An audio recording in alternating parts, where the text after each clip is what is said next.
By far the most frequently debated topic in mixed martial arts, or any other sport for that matter, is and always will be who is the best. Who in their prime would run through every division, league, or class? In order to answer this question, we must first understand that there is no definite answer. What we're essentially saying in regards to MMA is who could beat who in combat, and when you're discussing a weight difference of 50 pounds, such as lightweight to heavyweight, it really doesn't seem like a fair fight, does it? In my opinion, the best way to solve this issue once and for all is to accept the fact that there isn't just one great, but one great in each weight class. I'm Dave from Frontline MMA, and this is the UFC GOAT from each weight class. A few notes before we get started. Fighters will be judged mainly on who they beat during their career. Those who had the stiffest competition and were actually able to power through and beat the big names. Actual records will be secondary, so it won't make a big difference if they lost a few times because they fought past their prime. I will also be including one honorary mention because there's always that one fighter who would have been the best if it weren't for the GOAT. Flyweight division. Although the flyweight division is the youngest in the UFC, we have seen flashes of greatness in the 125-pound division. Greats such as Henry Cejudo,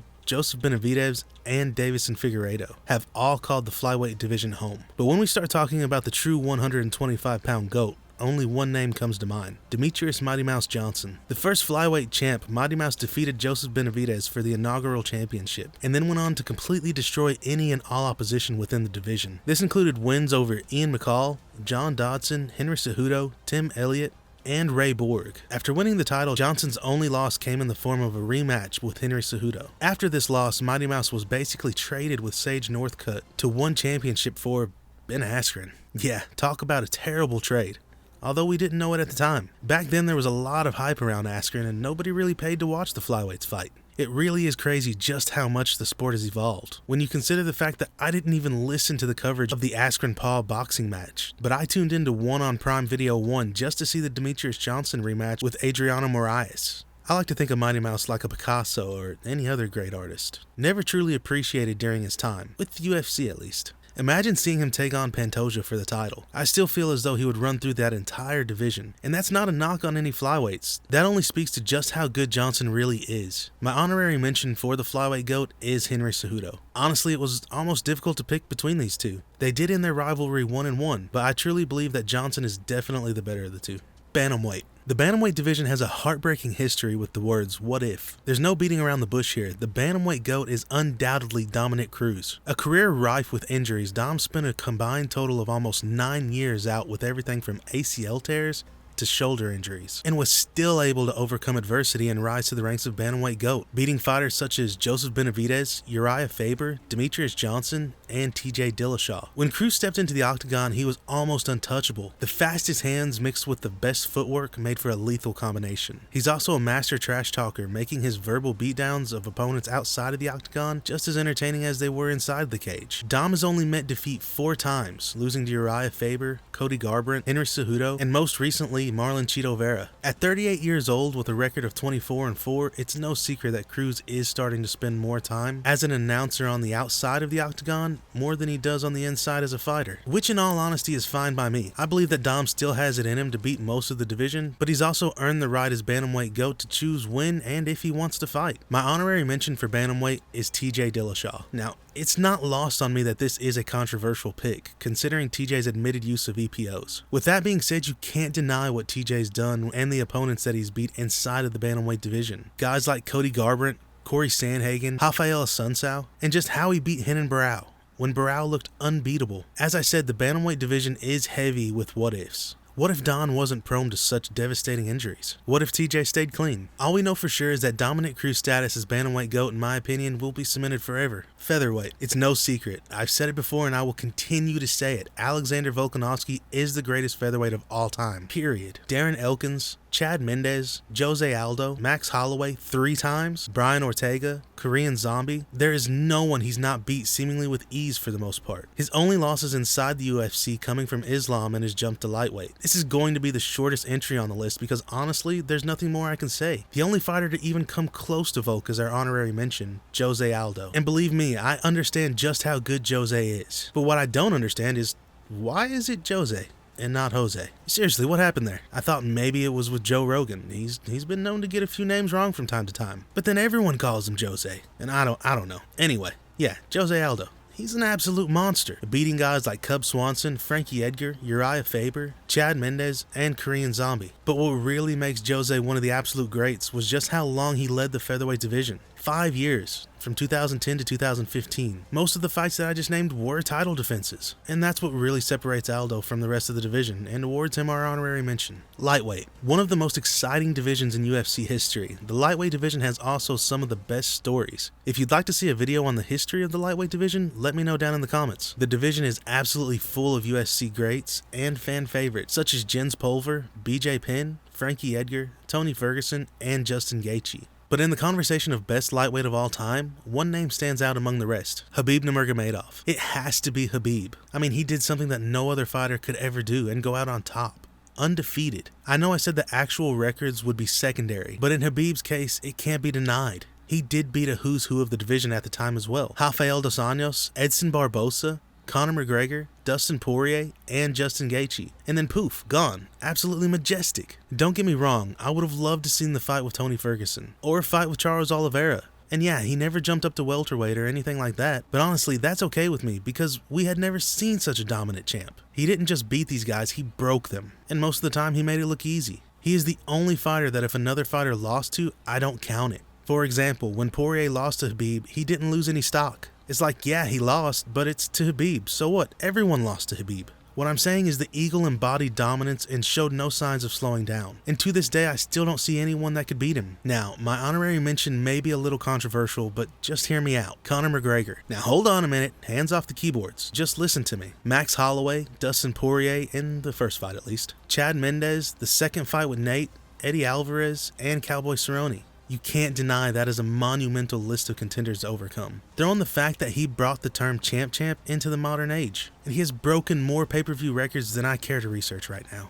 I am a firm believer in give credit where credit is due, and no one has put more asses in seats and eyes on screens for the UFC than Conor McGregor. He hasn't held a belt in almost 6 years, hasn't won in 4 years, but I guarantee if Conor's fight with Michael Chandler actually happens, it will break records and the pay-per-view will see numbers that haven't been seen since the last McGregor fight. Feel how you want about that, but it doesn't change the reality of the situation. McGregor will always be the biggest name in the sport, and with that, he deserves the spot as honorable mention. Welterweight. Some of the greatest champions and most exciting title fights have been inside the welterweight division. We got Matt Hughes, BJ Penn, Johnny Hendricks, Robbie Lawler. The list goes on, but I think most fans would agree that the greatest welterweight of all time has to be George St-Pierre, only ever losing twice. Once to his idol at the time, Matt Hughes, a loss that he would eventually avenge for the welterweight title, and the second an insane loss to Matt Serra after Matt won Season 4 of The Ultimate Fighter. The fourth season of TUF promised a title shot against GSP to the winner, which turned out to be Serra, but nobody actually believed he could beat Serra. But in a shocking upset, he knocked GSP out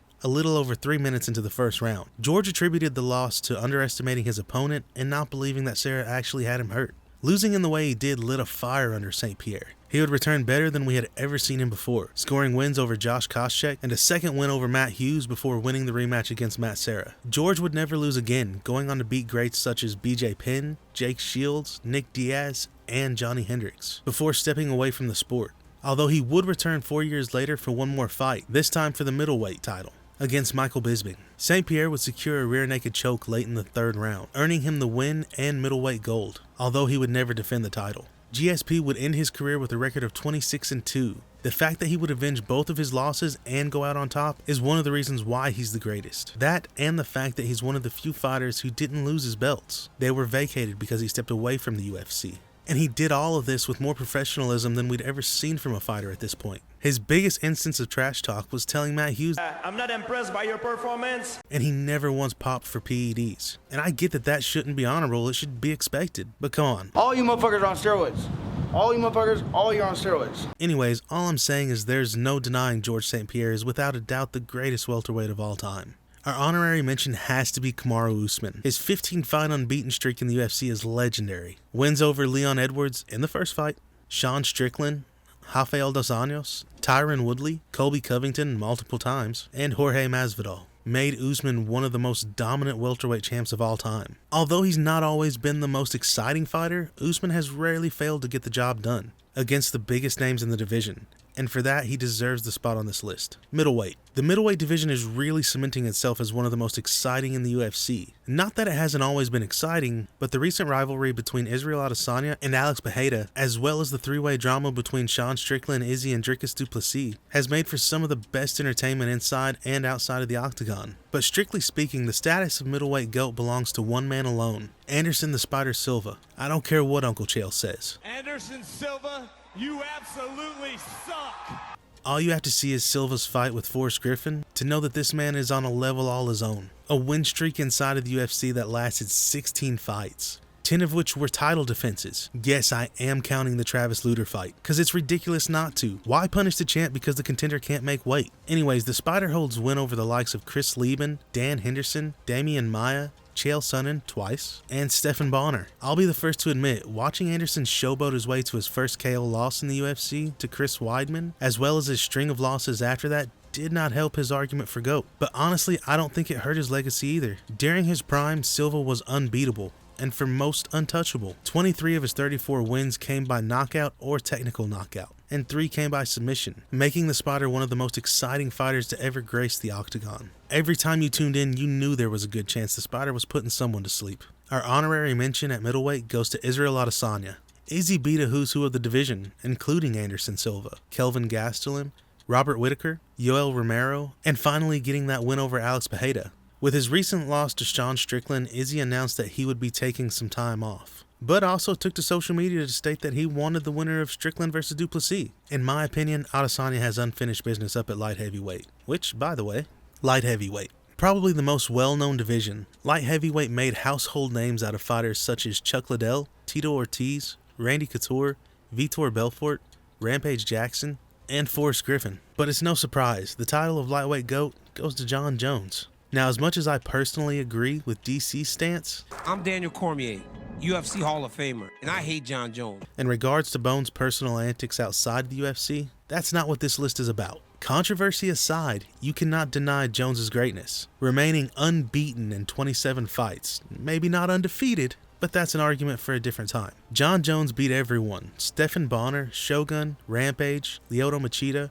Rashad Evans, Vitor Belfort, Uncle Chael, Alexander Gustafsson in one of the greatest fights of all time, and Matt Hamill. Yeah, okay, I know he didn't win, but you can't tell me with a straight face that Jones didn't beat Matt Hamill. I don't know, elbows are a finicky thing, man. And then coming back after 3 years off to a division he never fought in to beat an opponent like Cyril Gane. And not only did Jones beat Gane, it took him 2 minutes. 2 minutes after 3 years to win the heavyweight championship. We as fans have never seen anything like that before, and I doubt that we will ever see anything like it again. I know that I talk a lot of smack about Jon Jones, but honestly, if he chooses to fight Stipe and then sail off into the sunset without taking on Tom Aspinall, he's earned that right. Don't get me wrong, I will be highly disappointed, but I will also do my best to keep my comments to myself, because Jon Jones is without a doubt the greatest light heavyweight to ever step foot into the squared circle. Honorable mention, Chuck Liddell. The Iceman was the first real face of the UFC. Before Conor, before Jones, there was Chuck. In the early to mid 2000s, I don't care if you've never seen an MMA fight, you knew who Chuck Liddell was. With wins over early greats such as Kevin Randleman, Guy Mezger, Vitor Belfort, Alistair Overeem, Tito Ortiz, Randy Couture, and Vanderlei Silva, Chuck was one of the most feared men in the sport. And finally, we find ourselves at heavyweight. Mark Coleman, Josh Barnett, Frank Mir, Shane Carwin, Cain Velasquez, Brock Lesnar, Fabricio Verdum, some of the most terrifying fighters in the UFC have been heavyweights. To me, this was the most difficult division to actually decide who was the greatest. But ultimately, you have to pick Stipe. Not only does he have the most title defenses in the history of the heavyweight division, which is only 4, but he also beat guys like Francis Ngannou, DC, Junior Dos Santos, Gabriel Gonzaga, and Alistair Overeem, and all while still maintaining his job as a firefighter. And could you imagine Stipe pulling off a win over Jon Jones? I mean, I couldn't, but there's no denying he still has the power and the skill to pull off a major upset. But that's what makes Stipe the GOAT of the heavyweight division. The mere fact that we're having this conversation as to whether or not he could actually beat Jones, with all that's stacked against him, coming back from a KO loss that took place 3 years ago, and we're still having this debate. Ring rust, not having a win in 4 years. We wouldn't expect most fighters to come back at all after that, let alone come back to possibly beat Jon Jones. That alone proves that Stipe is the greatest heavyweight of all time. My honorary mention for heavyweight is Francis Ngannou. Not only did Francis beat pretty much everyone that Stipe beat, he beat Stipe as well. He also knocked out Cain Velasquez, which goes a long way in my book. With all that, most of you are probably wondering why I chose Stipe over Ngannou. Well, honestly, it came down to the number of title defenses. As I said, Stipe holds the record that still stands to this day with 4, while Ngannou only had 1 against Cyril Gane before he left the UFC. Imagine a world where the UFC actually gave in to Francis. We could be having an entirely different conversation. But anyways, that's it guys.